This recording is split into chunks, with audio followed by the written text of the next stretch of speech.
Trees in every country. Trees, you know we can work together and learn what we need to meet the challenge. Traditional skills and modern techniques. Whatever language you speak, you have a world to offer every day. Climb with the ISA. Hello and welcome to the Conference Rewind video series.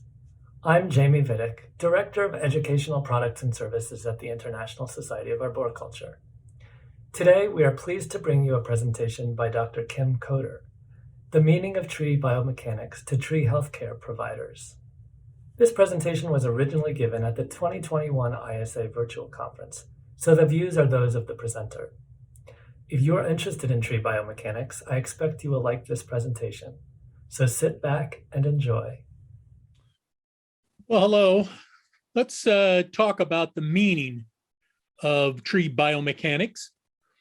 We have a lot of research that has gone on in tree biomechanics, and I have reviewed about 50 papers for you. I've actually looked at it more than that, but these are the 50 I thought were important.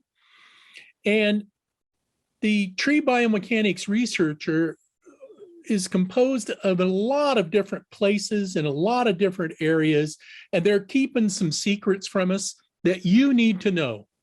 So that is why I'm going in to help you look at these research papers. So in tree biomechanics research on wind, a lot of them are hidden in journals like Wood Science, Botany and Plant Science, engineering journals, structural mechanics, and of course, arboriculture and forestry are the ones that we see the most often. But there's a lot of information out there, not in just the arboriculture and forestry journals. In many of these papers, you get lost in the math, lost in the experimental design. And so you get lost in translation when we're trying to apply it to the field. Now, in this research, about 3 to 4 times the papers have been written, been posted in the last 20 years compared to the previous 20 years. We are continuing to accelerate new refereed journal papers, new research reviews, which are fantastic, some new research books, and they're not blogs or someone's opinion on a podcast. It's not client hearsay from the field. It's not the first entry on a web search. These are refereed journal papers that have gone through the whole review process. And they contain research secrets and gems for the field, for our trees, that will give us better tree quality. So we're trying to figure out what the facts are and their truth. So if we're going to do tree biomechanics, we better figure out what trees are. Remember, they're tall, woody, perennial plants. Tall, key word. Porous and flexible sail up in the wind, keyword flexible. It's on a tapered mast. It has a dead passive core covered by a reactive skin, and the skin reacts to wind load changes. And it sits upon and is woven into a near surface soil matrix. And trees react to large and long wind gravity displacements. They don't affect or are not affected by a little bit of breeze here and there. It takes long and large wind and gravity displacements for the tree to start to react. Now, with wind loads, the load components we worry about are the wind velocity and associated wind pressure. And remember, it's the wind pressure that pushes on the tree. That's the important thing. And it's the square of velocity. So as velocity increases, wind pressure goes up a lot. Gusts and calms, the tree is loaded and released. Tree crown reconfiguration, it streamlines or falls back against the wind. Sway and damping, especially under wind loads, wind velocities under 20 miles an hour, and whether the foliage is on or off. These are wind load components. They're highly variable, and that is the environment the tree lives in. So, what makes a stable and resilient tree? Well, wind-challenged trees, you get wind bending and flexing, swaying and damping over long periods of time, generate more stem rigidity, diameter growth, less height, reduce branch mass, and more and larger roots. Wind and gravity loads change the structure of trees. Diameter and height changes. If we had two things to really pay attention to, diameter increases, which provides stem and branch stability and sway damping, and height and branch length decreases, decrease bending loads and drag coefficients. We get less failure risk when we do diameter and height. So what are the tree components that lead to success? What are the structural success points of trees? We reduce the risk from applied wind loads by a smaller crown mass, greater live crown ratio, less total height and less functional height, and that's just the center of load in the crown. Increased stem taper, increased stem diameter, larger stem base and root base diameter, an increased root plate diameter, and larger root to shoot ratios. These are the things that give us success, that minimize risk of failure in trees. So if we're going to sum up the biomechanics here for success and sustainability, we increase diameter, we decrease height and mass. We want a tree that is stem base weighted, not top weighted. Stem base is survivable. Top weighted is prone to damage. We also need to remember about tree structure itself. The tree is continually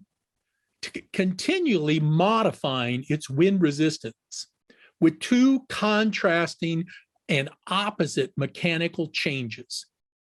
It continues to put flexibility in the top 2/3, the outer 2/3 of it. Around the periphery, it becomes more flexible.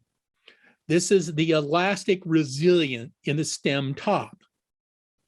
It also is generating basal stiffness in the bottom 2/3. You get more rigidity through diameter growth near the stem base. And in the middle, we have a transition zone where the stiffness is a component from the base is slowly shifted upward over time. As the tree ages, the transition moves up. The stiffness component moves up. This is what supports long-term survival in trees. Now, we also have some issues with tree reconfiguration. This is where trees streamline, reorient themselves, or reconfigure their crowns to reduce wind loads. They fall back against the wind. The frontal area decreases, the drag coefficients decline.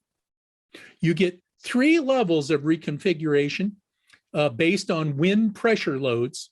A plastic, brittle is where we have breakage, and then destruction when we get just too much load on the tree. And we got to remember that in the land of ice storms, ice coatings greatly change reconfiguration and prevent effective reconfiguration. This example is a plastic reconfiguration index.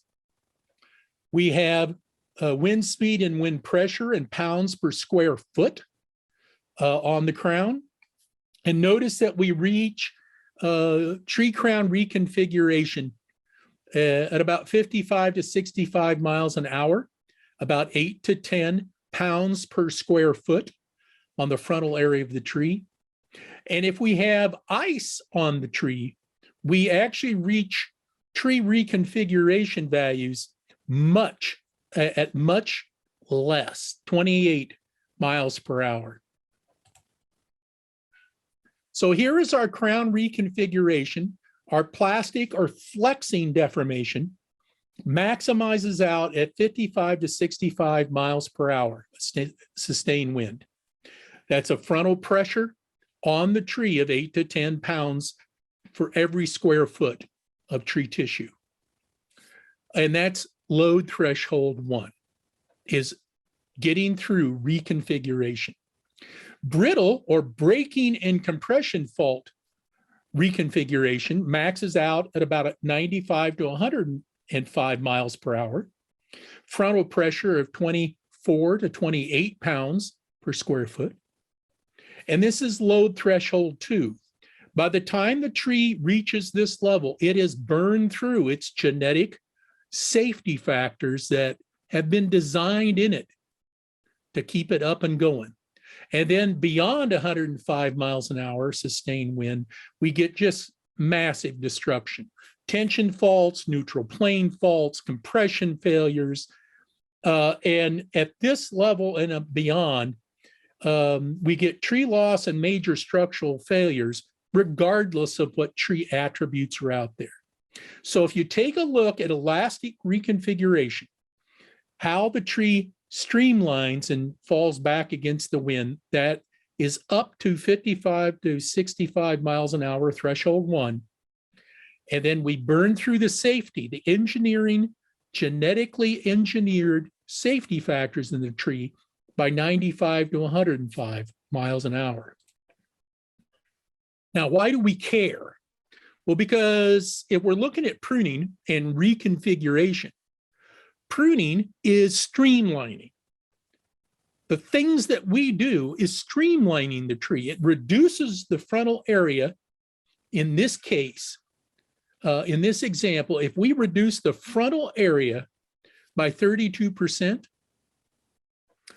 that is equivalent to trees streamlining in 40-mile-an-hour winds. It's a way to keep in the back of your mind that a little bit of pruning can have a great influence on reconfiguration. All right, well, enough of the research stuff. What do those papers tell us about what we do? What are the practices for stable and resilient trees? Well, first, pruning, remember, we can reduce height through reduction. We can reduce the extent and reach of large branches through reduction or abridging. Abridging is just shortening. We can reduce crown density by thinning. We can reduce frontal area to generate less sail. And we can reduce crown and branch asymmetry, lopsidedness. All of these items can all reduce the applied wind loads, all reduce the failure risk, and all of them are something we can do something about. So when we're talking about a tree height reduction, and you couple that with symmetrical crown mass control, we don't want asymmetrical crowns, we don't want lopsided branches and crowns, and minimize crown raising. That gives us tree stability and sustainability. And we have a history of over raising or raising too quickly tree crowns. And some of this is quite abusive based on the live crown ratio. So again, we need to minimize crown raising. When we're pruning in the crown, we got to change crown mass and distribution, sway and damping, decreasing drag all through pruning. And we get lower risk by reducing, abridging main branches, but not removing them. Lower and middle third branches in the transition and the stiff zone of the tree have great value for survivability of the tree. Transient branches on young trees provide food and damping, and they're valuable. So we shorten branches, not remove. Another thing that research is showing us is on the crown raising, if we increase the height of the applied wind load center, if we move it up into the flexible zone of the tree, if we move it higher into the tree, we increase the functional height. And so that means that raising, over cleaning, lion's tailing, all change wind loads and focus that load upward and outward, which has great risk potential for the tree. We abridge, not remove those branches. We need to minimize raising. If you look at raising over here, you notice that as we raise the crown, we are greatly increasing the load it's under. And you say, well, there's a whole bunch of less sail. How can that be? Because you're placing a lot of mass up high in the flexible part of the tree. What about crown reduction then? If we're not going to do raising, let's do crown reduction. So crown reduction will decrease applied wind loads. It'll decrease functional tree height in the wind load center, and it will decrease branch length because we are abridging, we're shortening, not removing. And if you look at the load with crown reduction, we get a great savings in the actual wind load through crown reduction. Now, one of the things that can be confusing when you think about it too long is live crown conservation. Large live crown ratios, and that is the crown height versus the total tree height. Large live crown ratio maintains tree reactivity, so it can adjust well to applied loads. It can lower the wind load center in the tree, and it modifies sway and damping. Live crown ratios, as they increase, failure risks decrease. And you say, well, we got more sail. How can that possibly be? We do have more sail, but we're changing how the tree dynamically moves in wind.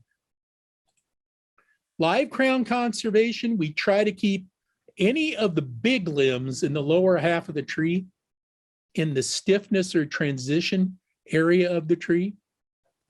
The mechanical transition zone below the most flexible areas where the big branches need to be, because they can absorb and damp applied wind loads. We abridge their length, but maintain the branches. Now, in some cases, some researchers are suggesting that small live crown ratio trees should be removed. You increase live crown ratios, you decrease potential wind damage risks.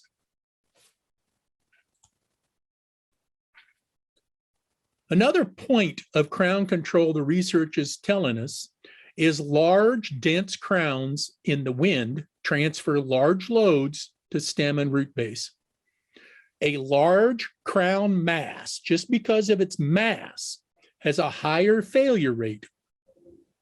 So we decrease crown mass to reduce failure risk. We shorten, abridge large branches, not remove them. We also can manipulate crown porosity.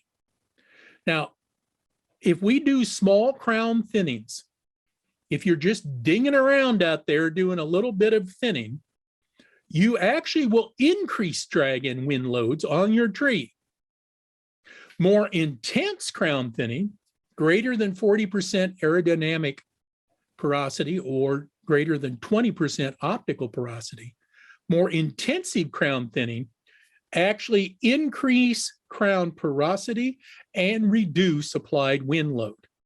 So a little bit will get you into trouble, but a little bit more of crown thinning will help.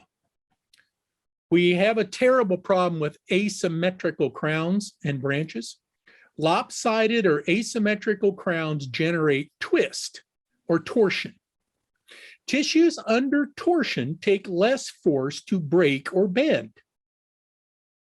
Less applied wind load is needed for stem and branch failure if they're under tension, under torsion or twist. Lopsided crowns and lopsided large branches are the primary drivers of failure, both in wind and ice storms. So in asymmetrical crowns and branches, the asymmetrical loads along the tree height and branch length mean that you're going to have uneven applied wind loads and failure risks causing twist, causing torsion. So if we decrease the height, you take large codominant branch lengths back, abridge them, you get rid of forks and weak confluences, and you get rid of lopsided tops. That will help in applied wind load resistance. You got to prune back towards symmetry. What about leaners? Well, applied wind loads amplify compression loads. Once you get over about a 3-degree lean, we're starting to have both a wind interaction and a gravity interaction. Just as a rule of thumb, just to think about, is if you have a wind speed load of 22 miles an hour, that is equivalent to a lean angle of about 15 degrees in the actual wind load that you're getting. So the point is, many researchers are suggesting that leaning trees should be removed because a leaning tree is an asymmetrical gravity load. What about root structure? Well, there's a lot of constraints on root structure. This is a side view of a root plate and a ZRT in a unconfined soil, but we have all kinds of constraints: hardscape and infrastructure installation and presence, soil compaction, aeration and drainage issues, impervious layers below ground. These constraints shift the roots to a shallower but a wider ZRT and root plates. That means they're going to be closer to surface problems, closer to drought issues, flooding issues. So this is looking down on a root plate. And in root plate mechanical issues, what we can do, and these are all very good common sense things that the researchers have come up with: keep off the root plate. Duh. No compacting events, no trenching, no root and stem base injury. And do not shift the functional balance between shoot and root growth. What we're trying to do is develop a healthy soil, a healthy site. We're trying to be ecologically literate in having the best tree we can. Now, in tree growth interference, we want to make sure we cultivate a functional balance between the tree components. Fertilizers modify internal growth allocations. That's why we use them.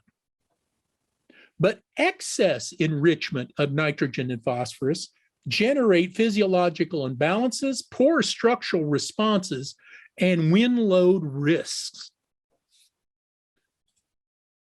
What about as the tree ages? Well, tree stability with age, as a tree ages, it increases the applied wind load applied to the crown.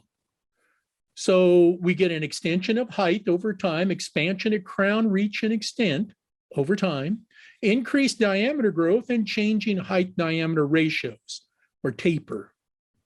So we get greater rigidity in the stem, greater elasticity around the crown periphery. Age and size changes increase the vulnerability risk for taller, older, and bigger trees. For example, the environment tries to constrain resource gathering and control by a tree. The genetic biological potential of the tree continues to try to expand, colonize, and control resource space. If the environment wins, the tree declines and dies. If the tree wins, then it thrives. Now, the other component that we can worry about in tree aging is we know that these biomechanical features change with time, age, growth, gain in living and dead mass, and extent in reach. This causes transport complexities that increase and can age a tree prematurely, especially with a lot of injury, a lot of compartmentalization. Tree frontal area, crown mass, lever arm length, and drag increases with aging. Applied wind loads and vibrations increase with aging. And that means that the stem diameter and the root plate diameter has to increase, but unfortunately, they increase at different rates. So this generates a load resistance gap.